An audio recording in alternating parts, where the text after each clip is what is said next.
Well, when I lost my job, and that's kind of how I got here. My book had been out for about 5 months, and my company decided they didn't need me anymore. I knew I wanted to talk. I knew I wanted to speak, but I didn't really know what else.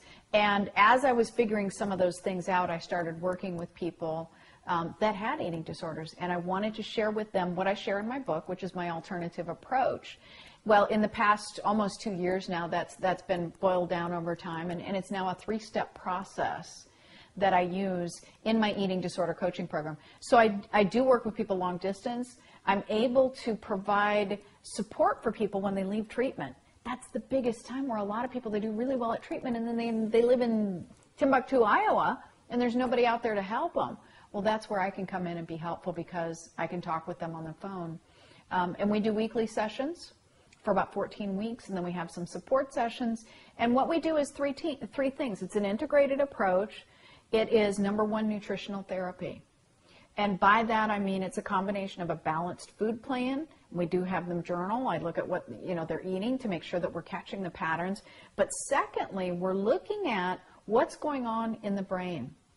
I learned a lot of what I'm doing with the nutritional therapy from Julia Ross, who wrote the book, The Mood Cure, and also The Diet Cure, and I've studied her training for this. And that's one of the first things that I do with my client, because when our brains are low on fuel, that's about as basic as I can say it, right? And this is how I get kids' attention when I'm out talking to them.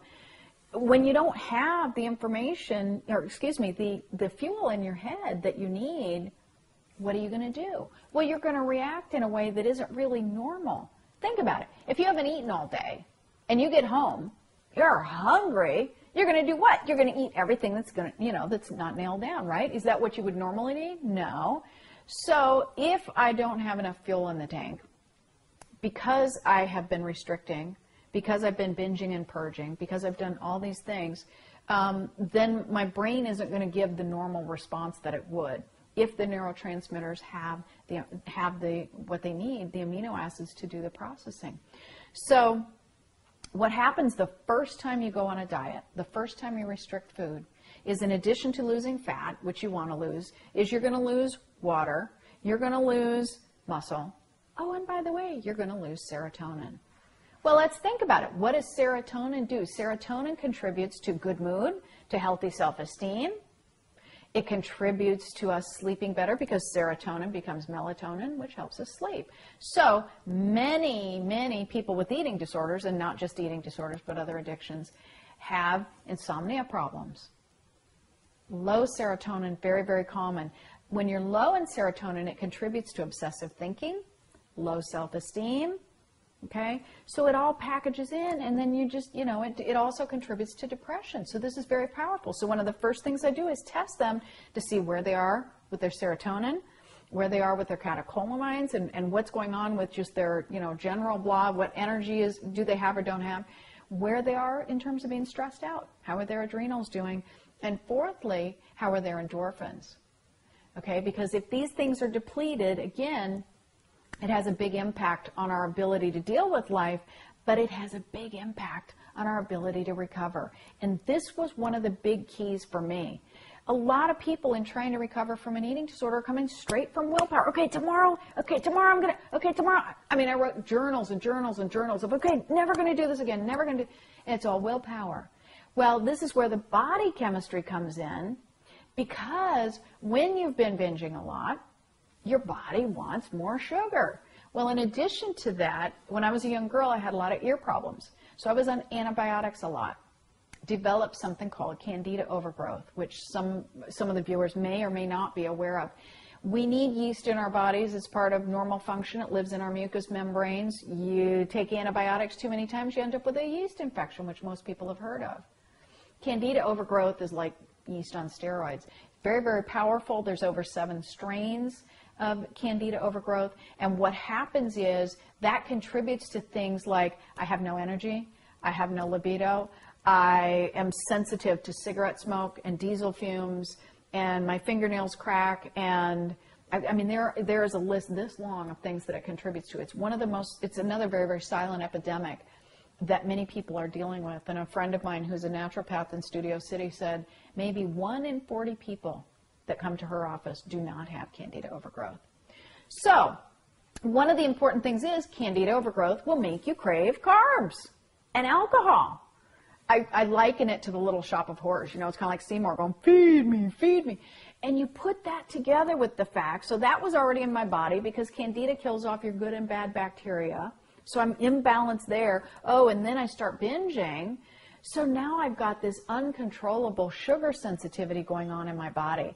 So even on a good day when nothing happened to upset me psychologically, I'd be binging and I couldn't help it.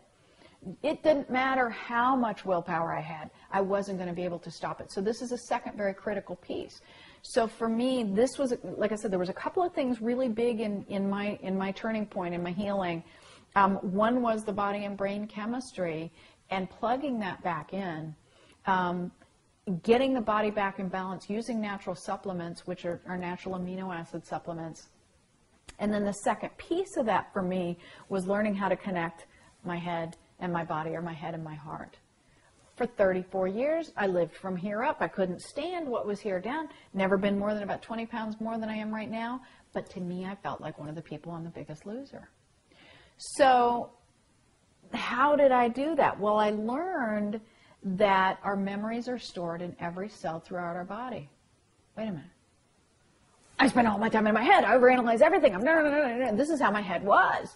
So how do I, what? Memories all throughout the body? So that was kind of the first of my alternative learning, if you will, was that. And then I found out that we can develop energy blocks, just like a mental block.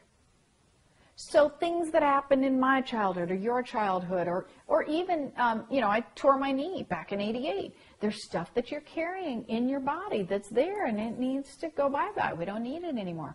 So how do we do that? Well, learning how to get your energy moving from here down to your toes. Everything is energy. We wake up, we say, I have no energy today. I have great energy today. Well, the energy in our bodies need to be fully integrated in order to be able to function properly. Okay, so you say, okay, well, that's great. So we have the nutritional therapy. We have, I call that actually healing at the cellular level. And I refer people out to other practitioners for some of that type of work. But the other piece is then here. And I call it shifting the mindset. So understanding how to shift your mindset, because we all have so much more control over our thoughts than we realize we do. Now you get somebody that's not been introduced to this before. I have a group of over 11, almost 1,200 people on Facebook in an eating disorder coaching group that I've built, a community there, and we do a lot of things. And, I get all these emails going, well, Lori, it's great you recovered. I just don't believe I ever can.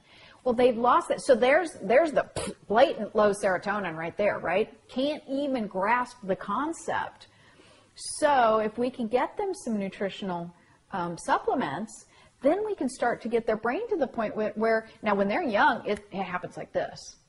And then you're a little bit older and you're, in your 30s and your 40s, it might take a little bit longer, but it will still come. And all of a sudden it's like, hey, you know what, I can do this. So what I say is that helps us to move from willpower to desire. Helps us to make that shift so that it's not just all this, this, this. The other thing that I tell my clients first off, and a lot of people that I email back on Facebook, is what if instead of chasing your recovery, what if instead of being desperate for your recovery, you surrendered and allow it to come to you? And I hear them on the phone just kind of go, wow, well, that's a different thought. I don't know. I've never thought about that. So it's completely different, because instead of going, I want, and kind of like chasing it away and we don't know how to grab it, just saying, okay, you know what? I can get well. I'm allowed to have this. I deserve it. So what do I have to do? Well, maybe I just need to be open to the fact that I can recover. And that's one of the biggest things that I found in working with people in this community, that the word recover pushes a lot of them away because they just don't even know how to fathom that they can. So now I talk to them about improving the quality of life and getting to a point where maybe they don't have a negative thought during the day. Can they conceptualize that? Which is really intriguing work. And I know many people have been doing this for many, many years, but for me, I'm still, discovering a lot of things about people and where they are in day-to-day life. These are functioning people, day-to-day life. Don't know where to go, don't know how to look for help, and don't know what to do.